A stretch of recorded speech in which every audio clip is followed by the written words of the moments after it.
Dito sa mundo, may iba't ibang uri ng pananampalataya. May Kristyanismo, Islam, Judaismo, at iba pa. Kani-kaniyang paniniwala at kani-kaniyang doktrina. Ngunit, alin kaya sa mga ito ang tama? Handa na ba kayong samahan kami upang mag-imbestiga?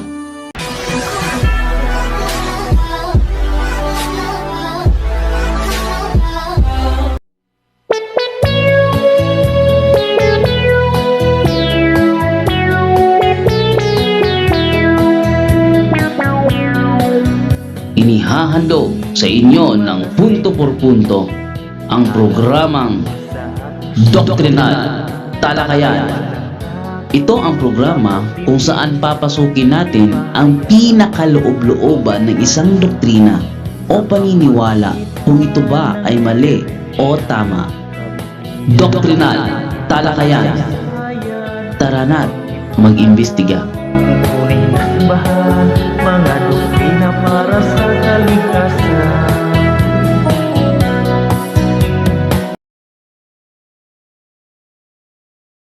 Hello and welcome sa Russia TV mga kapatid, at meron tayong debate na magaganap ngayon between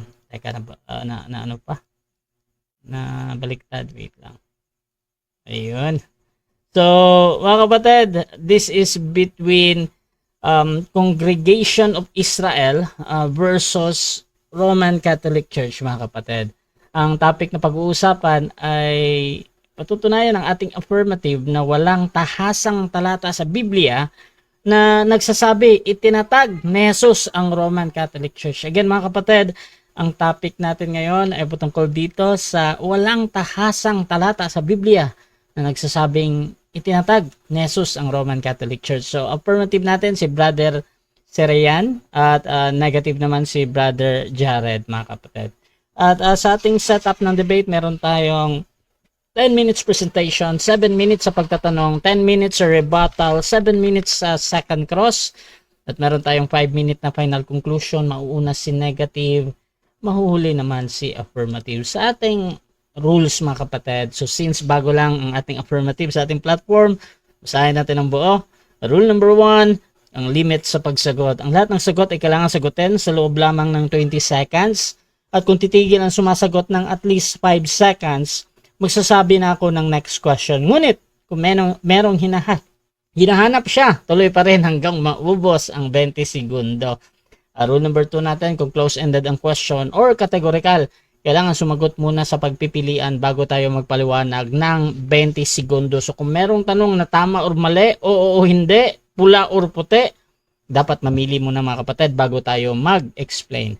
Rule number 3, 10 seconds explanation rule. Kung hindi niya masagot ng diretso ang tanong or wala doon ang sagot niya sa pagpipilian, pwede kayong gumamit ng 10 seconds at yun na yung pinakasagot nyo sa tanong. At walang objection pag ginagamit ang rule na ito, yung 10 seconds explanation rule. Rule number 4, sagutin ang tanong na naaayon sa tanong. So kung ang tanong ay sino, naghahanap yan ng pangalan. Kung ang tanong ay saan mababasa, naghahanap yan ng talata mga kapatid. Ngunit ang mga sagot na wala, tinatanggap ko pa din yan as a valid answer. Well, hello?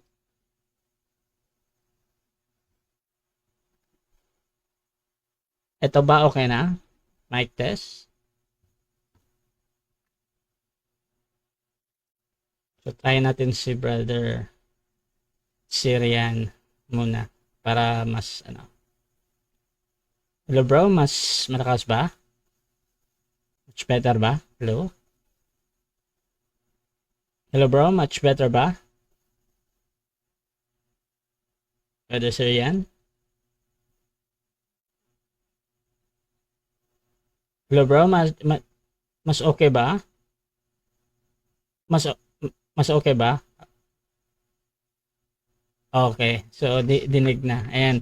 So rule number 6 natin, parusa sa dalawang warning. So 2 warning galing sa akin, may disiplina yan. -1 minute sa time niya.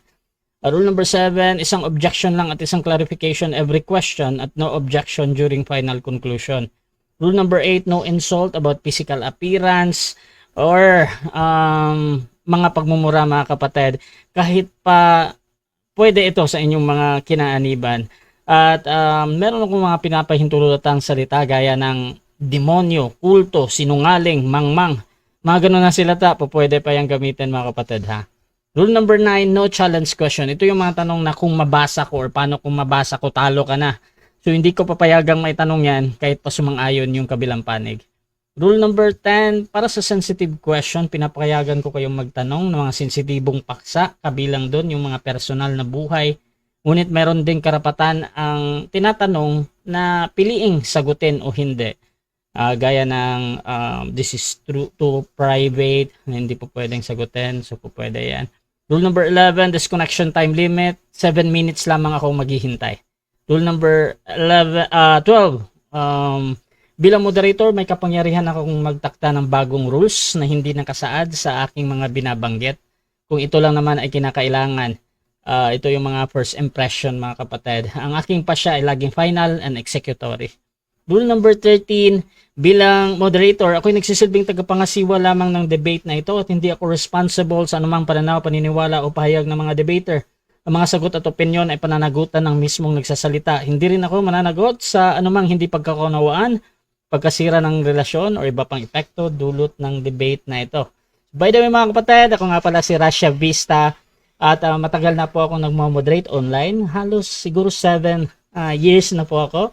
At ako po yung tatayong moderator, streamer, timer sa debate na ito. So sumasang-ayon ba ang ating affirmative sa lahat ng nabanggit? Affirmative? Sumasang-ayon ka ba? Okay. At yung ating negative, sumasang-ayon ka ba? Yes, Brother Rasha, sa awa tulong ng Diyos para sa isaayos ng ating debate, gaya ng nasa 14:40 ng unang Korinto. Okay. At before natin simulan ng ating debate, syempre gusto ko muna kayong magpakilala sa ating audience at baka pwede nyo ding ikwento paano ba nagsimula ang pag-uusap na ito at nandito na nga kayo at magdedebate mga kapatid. So unahin natin ang ating affirmative. Pakilala ka kapatid. Ako po si Soyan Fernan, hindi ko alam kung I'm sure sa video ko na previous content natin sa Kakristo TV, I think doon niya nakita yung mga content ko na usapang relihiyon at doon niya nalaman siguro. Actually, hindi ako magaling sa Tagalog, na-adjust lang ako dahil Cebuano po ako. So, diretsa na introduction na po tayo sa actually, may previous religion po ako. Sa aking ama, sa Mindanao, may yung lineage talaga, yung lineage ko talaga ay mga Sabadista po sila sa Mindanao. May kamag-anak ako doon at saka yung papa ko, which is SDA rin, kaso wala na po, matagal na. Sa panahong first year high school ako noon, no, wala na akong papa, pero nag-preach siya sa mga simbahan noon sa SDA.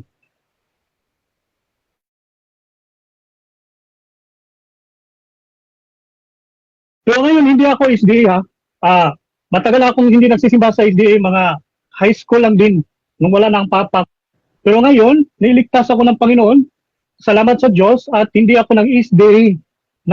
Nakipagrelasyon ako kay Kristo at nag-study ako ng sarili, mga theology, eschatology, at may sariling ministry na rin.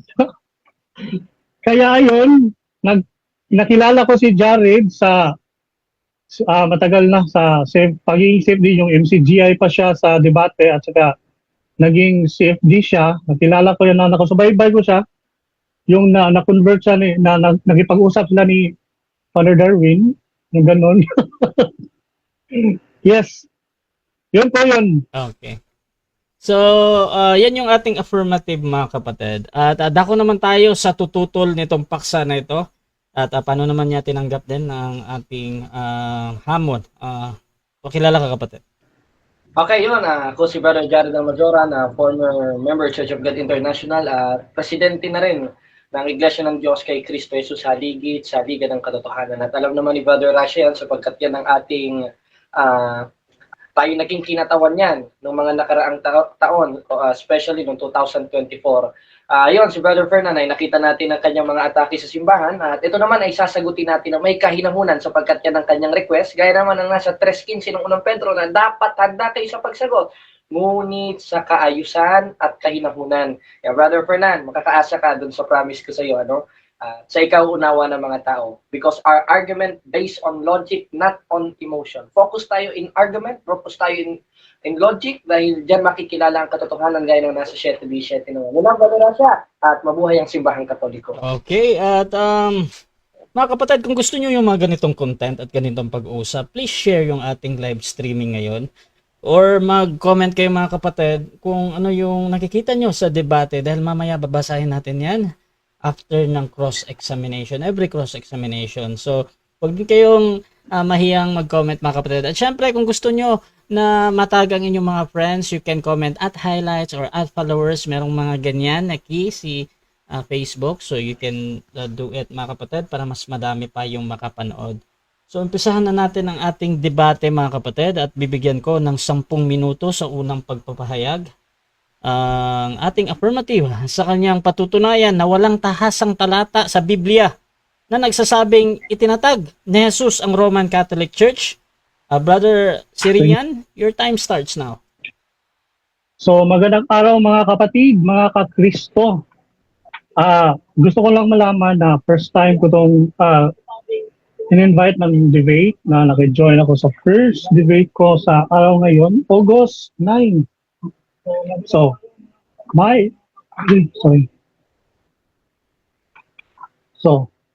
ang Roman Catholic Church ba ang simbahang itinatag ni Kristo? Ang aking panindigan sa debate na ito ay simple. Walang tahasang pahayag sa Bible na nagsasabing ang Roman Catholic Church ang iglesyang itinatag ni Hesukristo. At nais kong bigyang diin, hindi ko sinasabing walang iglesia si Kristo. May iglesia si Kristo. Ngunit ang tanong ay, ano ang pagkakakilanlan ng iglesyang iyon ayon mismo sa Biblia? Sa Mateo chapter 16:18, sinabi ni Jesus na itatayo ko ang aking iglesia. Napakalinaw. Ngunit nasaan sa talatang ito ang salitang Roman Catholic Church? Wala. Hindi sinabi ni Jesus na itatayo ko ang Roman Catholic Church. Hindi rin niya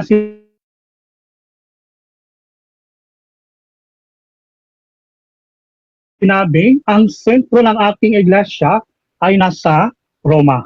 Hindi rin niya sinabing ang Bishop of Rome ang magiging supreme head ng buong iglesia. Kaya kung ang claim ng ay Roman Catholic Church ang mismong iglesia na itinatag ni Kristo, kailangan nilang magbigay ng malinaw na ebidensya. Ikalawa, sino ang batong panulok? Madalas gamitin ng mga Catholic faith defenders ang Matthew 16:18 upang sabihin na si Pedro ang pundasyon ng iglesia. Ngunit tingnan natin ang kabuuang turo ng Bagong Tipan. Sa Efeso chapter 2 verse 20, sinabi ni Pablo na ang iglesia ay itinayo sa ibabaw ng mga apostol at mga propeta. Hindi wala yun ha. Mga apostol at mga propeta. Ngunit idinigdag pa niya na si Kristo, sabi niya na si Kristo Jesus din ang batong panulok.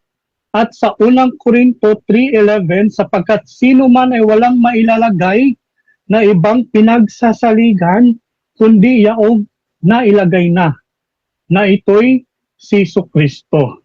Kaya malinaw po ang sentro.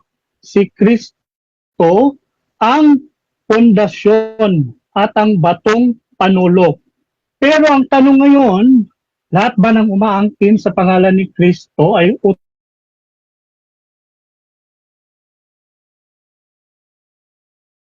automatic na tunay na agad na iglesia ni Kristo? Hindi.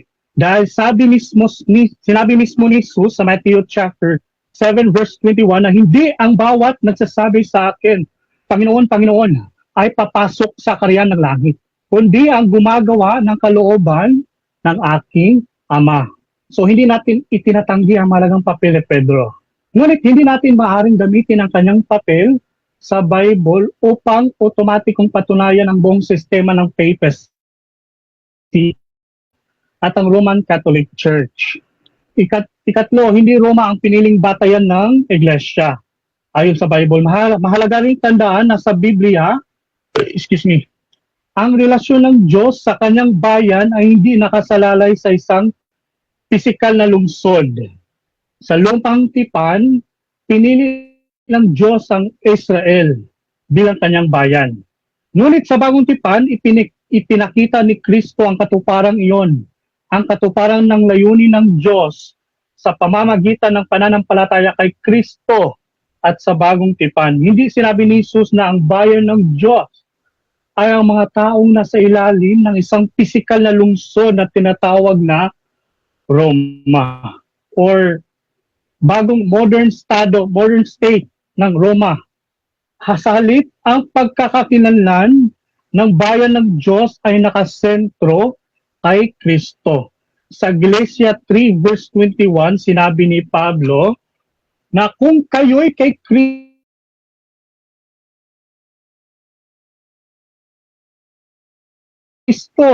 kayo nga'y binhi ni Abraham at mga tagapagmana ayon sa pangako. Pansinin natin sa teksto, sinabi dito na kung kayo'y kay Kristo, kayo nga'y binhi ni Abraham. Ang spiritual na pagkakakilanlan ng bayan ng Diyos ay nakaugat kay Kristo, hindi sa pagiging mamamayan ng Roma o pagiging bahagi ng isang particular na pisikal na lungsod. Kaya sinabi ni Pablo sa Roma chapter 9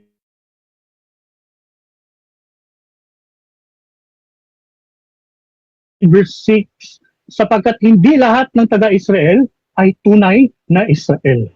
Ipinapakita nito na ang pagiging bayan ng Diyos, banal na bayan, ay hindi simpleng usapin ng pisikal na pinagmulan. Dahil si Kristo Jesus mismo ay tinatawag ang kanyang sarili bilang hari ng Israel o hari ng mga Hudyo, hindi hari ng mga Roma. Ayon sa John 1 verse 49. Ikaapat, ang iglesia ay hindi nakasentro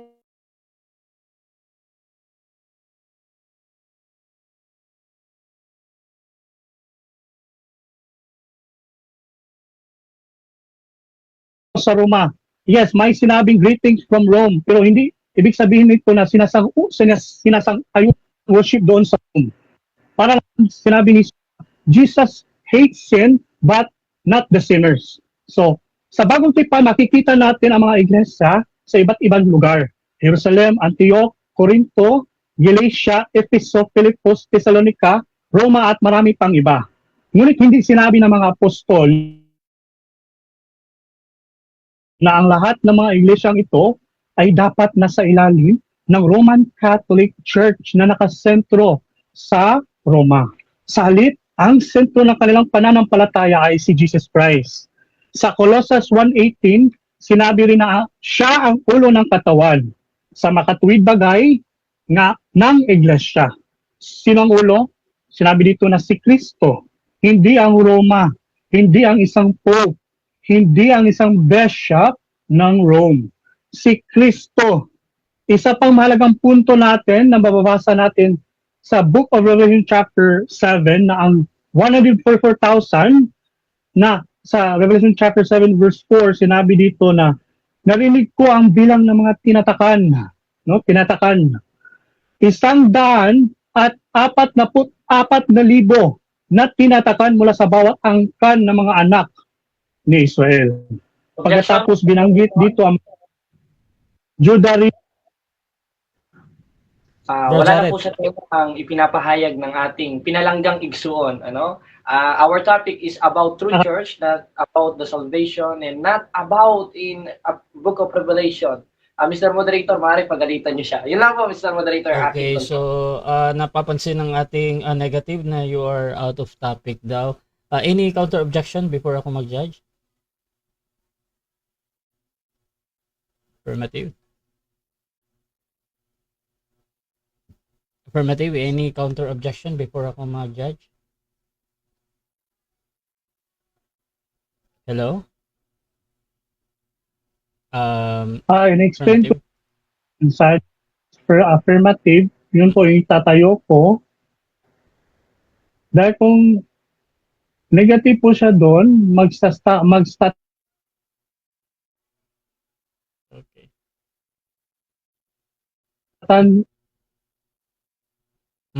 So ganito, una gusto ko lang ipaalam sa ating affirmative na medyo napuputol ka bro ha, pero hindi ko na lang pinapastop kasi nagko-continue naman yung boses mo.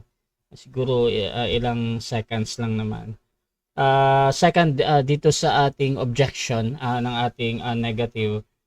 Before kasi ako mag-judge sa out of topic, gusto ko munang itanong sa ating affirmative, doon yung tinatanong, yung ginagamit mo sa Revelation, gusto ko lang maintindihan, ano yung kinalaman nito sa pinag-uusapan na Catholic na hindi tatag ni Kristo? Affirmative. yung ginagamit vision ay yung tatatakan. Alangan naman nag-separate yung tinatakan ng Diyos ng marka at yung simbahan niya. Alangan naman separate yun. Kaya nga sa Okay.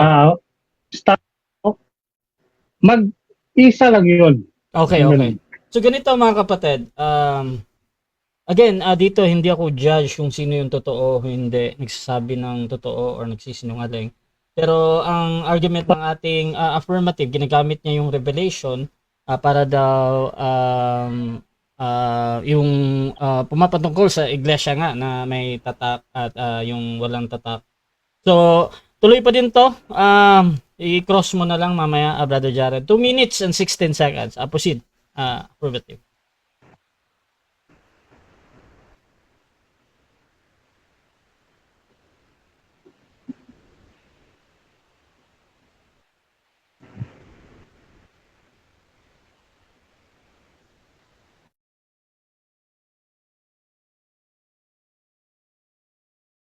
Tapos ito ako. So sinabi dito sa Revelation chapter 7 verse 4, narinig ko ang kabilang mga bilang ng mga tinatakan, 144,000 libo na tinatakan mula sa bawat angkan ng mga Israel. Pagkatapos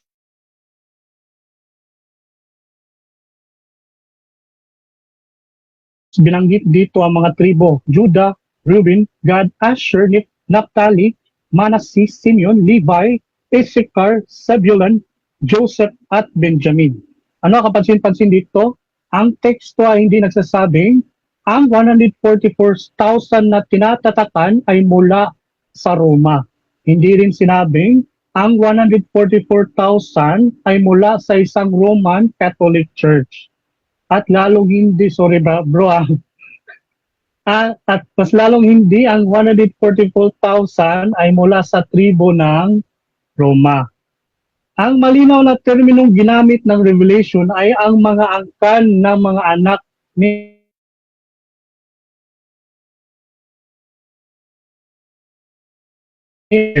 at mapapansin mo sa Bagong Jerusalem at sa Bagong Lupa, Bagong Langit, naka-labeled po yan sa 12 lipi ng Israel. Wala pong labeled sa mga pintuan na makapasok sa Bagong Langit at Bagong Lupa na hindi naka-label sa bayang ito. Kaya kung gagawa tayo ng biblical argument tungkol sa pagkakakinalan ng bayan na tinatakan sa Revelation chapter 7, ang unang bagay na dapat nating kilalanin ay ang mismong sinabi ng teksto. Israel ang binanggit at 12 tribes ang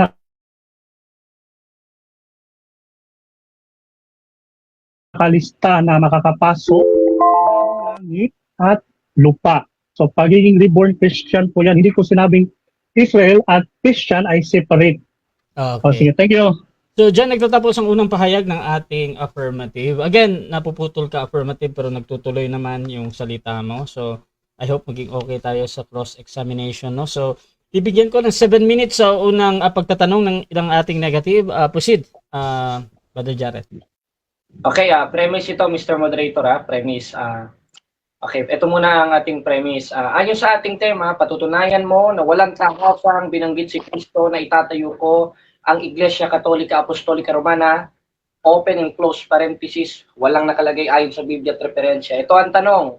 Sa 16:18 ng Mateo, ano ang sabi ni Kristo na siyang referred sa 9:31 of Book of Acts na meron tayong mababasang Iglesia Katolika? Itatayo ko ang aking iglesia, patunay na meron siyang tahasang sinabi? O ang sinabi ni Kristo 16:18 of Book of Matthew, hindi ko itatayo? Anong kanya sinabi? Itatayo, patunay na meron tahasang sinabi o hindi itatayo? Categorical, brother. Okay, tatayo.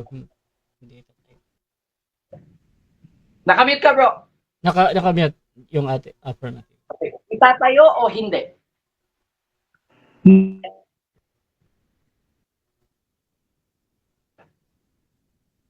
Nawala. Ay, sinabing itatayo ang Bro, iglesia. affirmative, Yun ang paulit iglesia ng ni Cristo. sagot. Kasi na-pause ka na, nawala yung internet mo. Paulit yung sagot mo. Sorry. Ayon sa text po, sinabi sa verse na itatayo ko ang aking iglesia. Yes, hindi ko sinabing walang iglesia si Next Cristo. question. Ang 20 seconds. Sunod na tanong. Ngayong merong itatayo, sana marinig mo ito, premise ulit ito. Okay. Ngayon sabi mo merong itatayo. At yung itatayo na yon ayon sa aking premise referred sa 9:31 of Book of Acts. Ayon sa 4:1 of 1 John in King James Version 16:11, the first version of King James Version, ito ay tinawag na merong Catholic faith. At yun ay referred sa pananampalataya sa 16:18 of Book of Matthew. Tanong, tama ba si Apostol Juan dito? Patunay na meron tahasan talagang sinabi at ang pananampalataya niya ay Catholic? O sinungaling po si Apostol Juan? Tama si Apostol Juan nung sinabi niya to o sinungaling siya? Tama, Categorical. sinungaling. original ba yan na version? Objection, Mr. Moderator. Objection muna. Ganito. Brother affirmative, kung meron kang clarification sa moderator ka tumawag ha. Tapos unahin natin yung objection before natin i-ano yung clarification. Brother Jared, ano yan? Okay, sorry Brother Syrian but I need to object you. Dahil wala po kayo sa time ng pagtatanong, ang time niyo po ay sumagot sa tanong. Sorry brother, dahil in-object kita. Okay. That is my concern, Brother Rasha. Okay. So, naintindihan ko. Pasok tayo sa clarification. Brother affirmative, may clarification ka? Pero depende yan kay Jared kung i-clarify pa niya or doon pa din siya sa tanong niya. Affirmative, ano ulit yun? Okay, ang tanong ko, Wait lang, sa affirmative to. Yung clarification lang muna niya. Po siya. So ako ang sasagot. Ganun ang set ngayon. Yes bro, at true naman na ganun, pero dito muna tayo sa clarification kasi sabi mo kanina parang nagko-question ka patungkol sa ginagamit niyang translation ba yon? Tama ba? Ang translation bro ay hindi yung original na KJV. Okay, At saka, okay, so ang topic din kasi okay, so ganito bro, ganito. So hanggang clarification ka lang bro. Ang clarification mo patungkol Okay, bro. sa translation na ginamit ni Brother Jared, pero depende yan kay Brother Jared kung i-explain pa niya. So bro Okay, Jared, doon ka pa din ba sa tanong mo or mag-explain ka ba sa translation na ginamit mo? okay, yes, Brother Rasha, yun pa rin po ang tanong ko, dahil hindi nasagot ng Proceed ating... lang. Ulit ng tanong. Okay, ulit ang tanong. Premise muna ito. Ang King James Version 1611 is the first translation of the King James Version bago nalabas yung mga makabagong King James Version. Ito po ang tanong ko. Ngayon kanina sinabi mo mayroong si Kristong itinayong iglesia na referred sa 9:31 of Book of Acts. Ang kaninang pananampalataya ayon sa 4:1 of 1 John in King James Version 1611 ay tinawag na Catholic faith. Tanong, tama po ba si Apostol Juan o sinungaling? Tama. Patunay. Tama o sinungaling? Proceed affirmative. Sagot. anong question? Tama or sinungaling? Si Juan. Si Juan sa Matthew 16:18. Sa 1 John 4:1 po, brother. 1 John 4:1 daw. KJV version. Tama ba daw or sinungaling si Juan doon sa Catholic faith na nabanggit? 1 John 4:1. Basahin ko lang bro. Ganito bro. Ganito affirmative. Whether you are ready or not, talagang ipapasagot ko sa iyo yan. 20 seconds running time to. Magni-next question ako after this. Proceed ka bro ha. 20 seconds. Hindi. Hindi bro.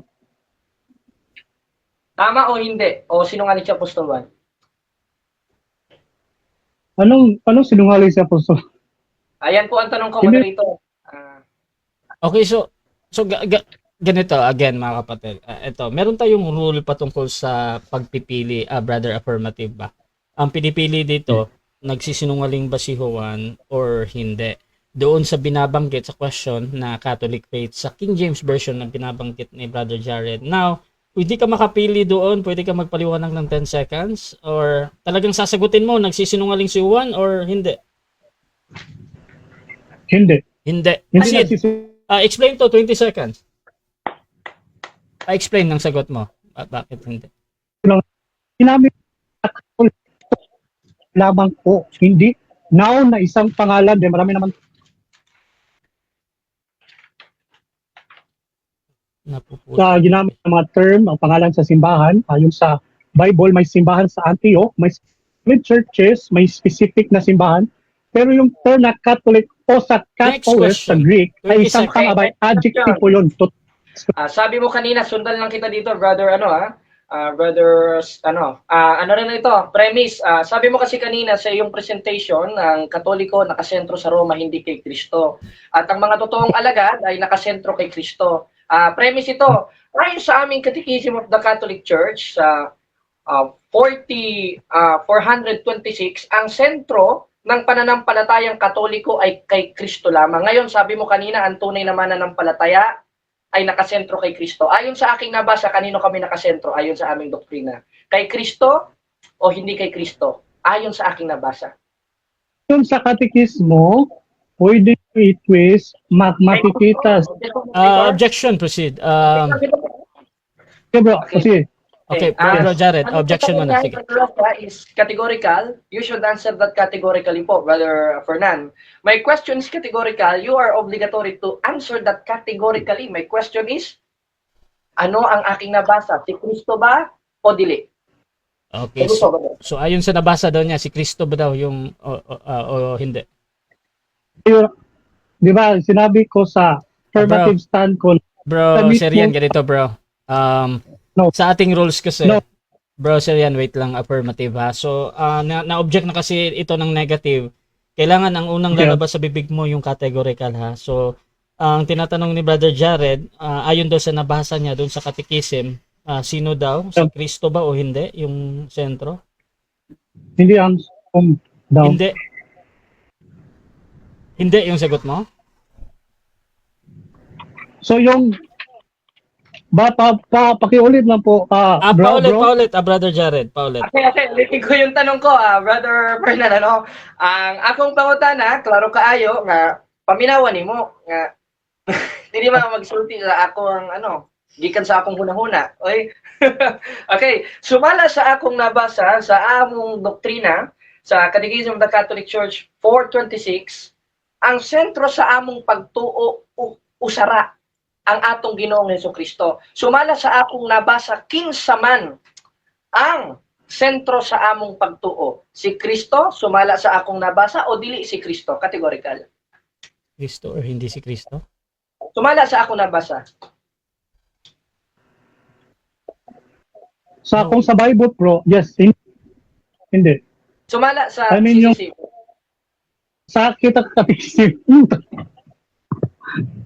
sumala sa katekism, si Kristo, yes. Okay, Si Ayun. Kristo yun. explain. Kung Okay. sa Bible ang natin, sinabi rin sa Matthew chapter 7 verse 21, hindi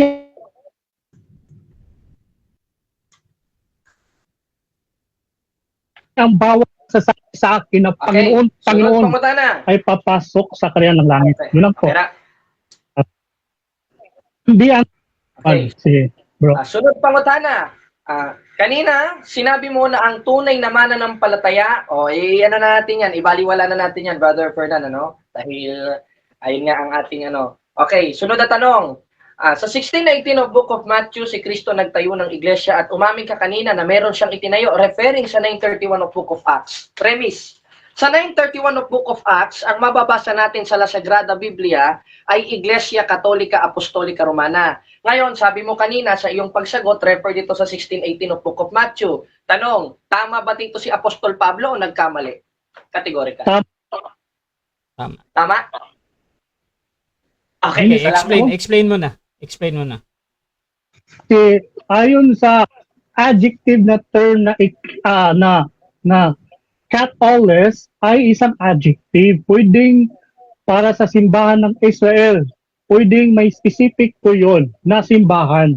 Pero yung bayan ng Diyos ang tinutukoy na simbahan.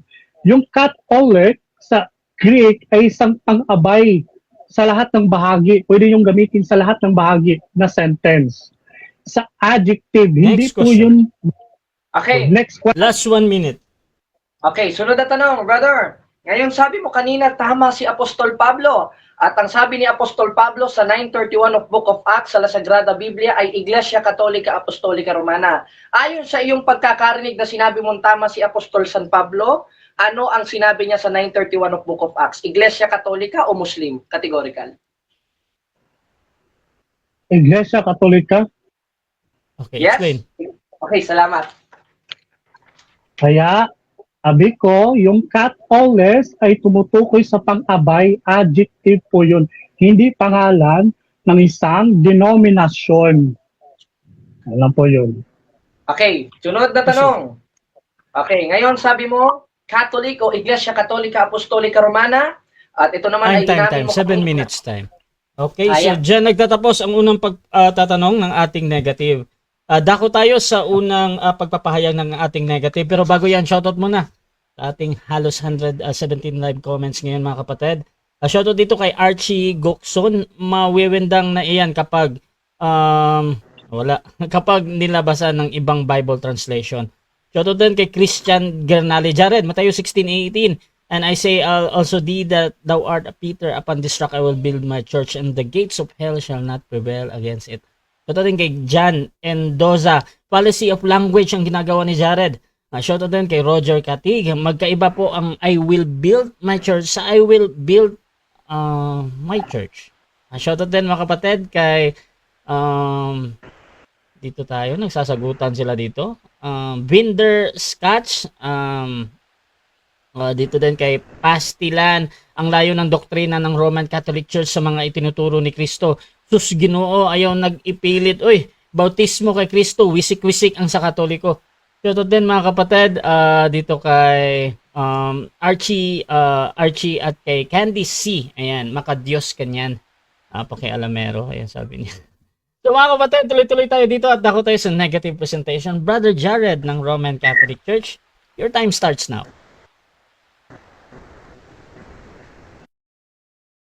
Ayan, mga higala, mga igsuon, maayong gabi kanatong tanan at sa atong pinalanggang igsuon nga si kapatid igsuong Fernan. Salamat sa sportsmanship, ano? Sabi ko sa iyo, may promise ako, may isang salita ako eh.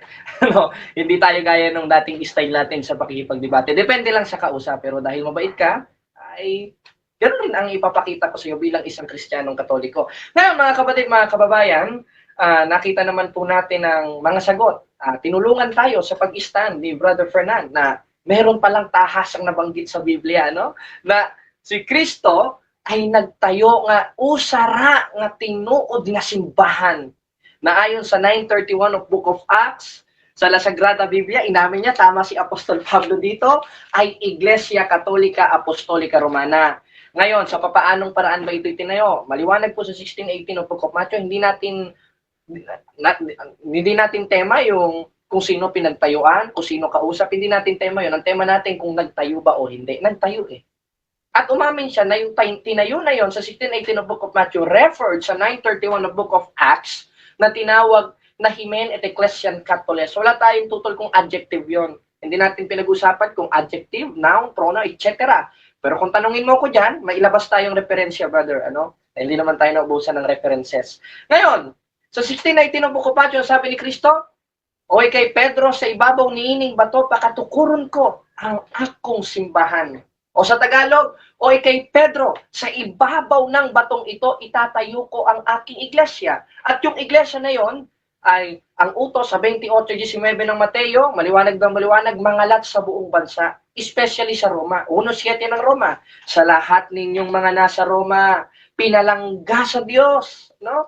Iniibig ng Diyos, tinawag na mga banal, sumainyo nawa ang kapayapaan ng Diyos na ating Ama at sa ating Panginoon Kristo. Aba, yung iglesia na pala na yun, pagkatapos mangalat, nakarating pala sa Roma. At hindi lang sa Roma, nakarating sa Macedonia, nakarating sa Corinto. Kaya si Apostol Pablo, merong mga may mga sulat siya sa Corinto, tinawag na Church of God, Church of the Living God. As sa 2020 of Book of Acts, tinawag yun na proskete o ecclesian tooteo, na ang word na teo refer doon sa nagtayo na si Kristo na teo, na naparito sa 5:20 ng unang 1, kaya tinawag rin to sa 16:16 ng Roma na Ecclesiae o Kristo.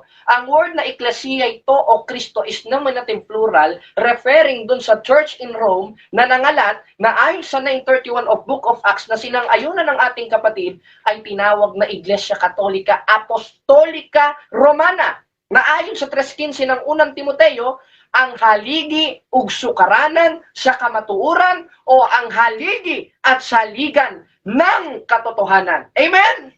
Amen! Palakpakan natin ang Panginoon. O diba? Salamat sa mga kapatid na nandito. Diba? Isa lang. Tapos na ang usapan. What is the foundation and pillar of the truth? The church. And what is the church? 9:31 Book of Acts, according to the original translation, we have the Greek interlineal here. According to 9:31, he meant et ecclesian Catholes. And the word Catholes means universal, means Catholic, referred to the church in Rome in 1:7 of Book of Romans, and referred to 20:28 of Book of Acts, and referred to 16:18 of Book of Matthew, na o you, Peter, upon this rock I will build my church. Tanong, sino ba nagsalita dyan? Kinsa may nagsulti, sumala sa teksto, o sumala, o kinsa may nga subject matter, nga nagsulti, nga pakatukuron ko ang akong simbahan. Sara, ang atong Ginoong Jesucristo. Unsa ba yung tema sa atong igsuon? Ano? Unsa yung tema? Pamatudan niya na walang gisulti si Kristo, nga gitukod niya ang simbahang Katoliko. That is the topic. Ngayon, nagibaba ang topic, gibang-giba po. Ano? Napakagiba. Bakit? Dahil meron sinabi si Kristo, sinang-ayunan niya. Na ano?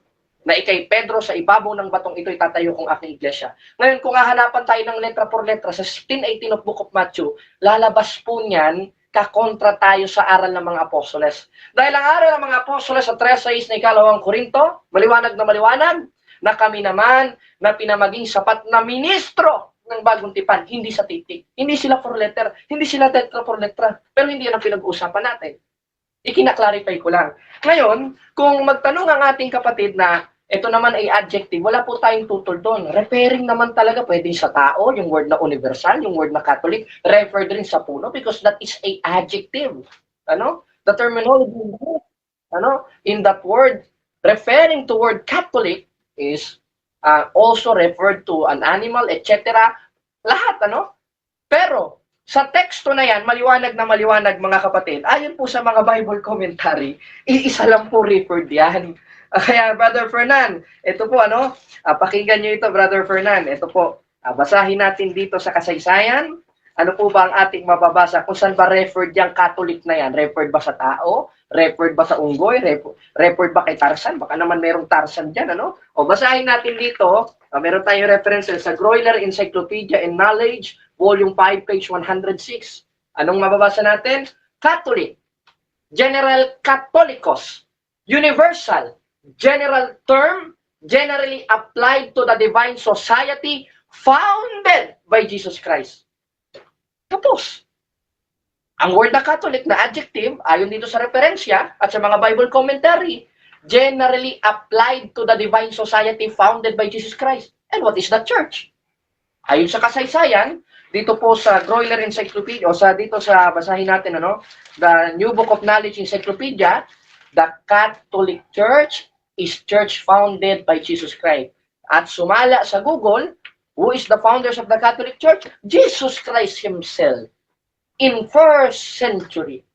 Na referred sa 20:28 of Book of Acts, 16:16 ng Roma, na siyang inaangkin ng iglesia ni Kristo at ng mga dating daan na nagpipiling iglesia ng Diyos. iisa lang ang pinatutungkulan niyan. Yung iglesyang nag-exist noong 1st century, na ayon sa aming katekismo, in the Catechism of the Catholic Church 811, this is the true soul, that the one holy Catholic and Apostolic Church is the true Church of Christ, and that Christ is God, referring to the Church of God. And according to the original translation of the New Testament, because the New Testament originated translated in Greek, it calls Ecclesian Tooteo. Kaya wala tayong tutol kung may mabasang iglesia ng Diyos. Pero kailangan natin malaman kung sino ba yung iglesia ng Diyos na yan. At ano bang iglesia yung existed nung naisulat yan. Wala namang iba kundi Catholic Church. At ayon rin po sa mga kasaysayan. Generally applied to the Divine Society founded by Jesus Christ. At ayon sa ating kapatid, ang tunay na mananampalataya nakasentro kay Kristo. Saan ba tayo nakasentro?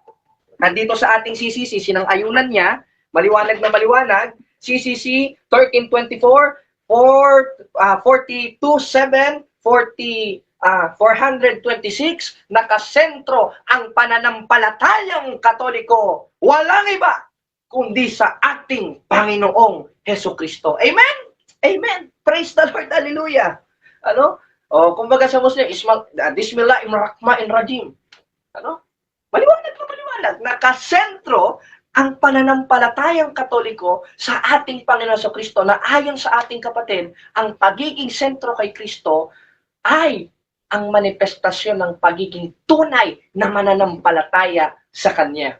Kaya, Brother Surian, pagpasensyahan mo na, but this is the truth. We need to accept the truth. And the truth, according to the Bible, that will set you free. Kaya yun po, Brother Russia, salamat sa Diyos, at that is my presentation for tonight, at nagiba po ang kanyang tema.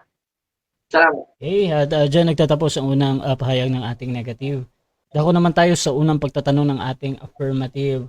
7 minutes, paki-on yung kung naka-mute ka bro, pa-unmute bro. Pati camera, Brother Fernan. Brother. Salamat. Okay, proceed sa tanong. Finder, kunin ng talatayang ito ay hindi upang atakihin ang sinumang tao. Denominasyon, reliyon, ang layunin natin ay sagutin ang isang mahalagang tanong. Ano talaga ang tinuturo ng Bible? So, money. So, asa na to? Question bro ka. Question bro.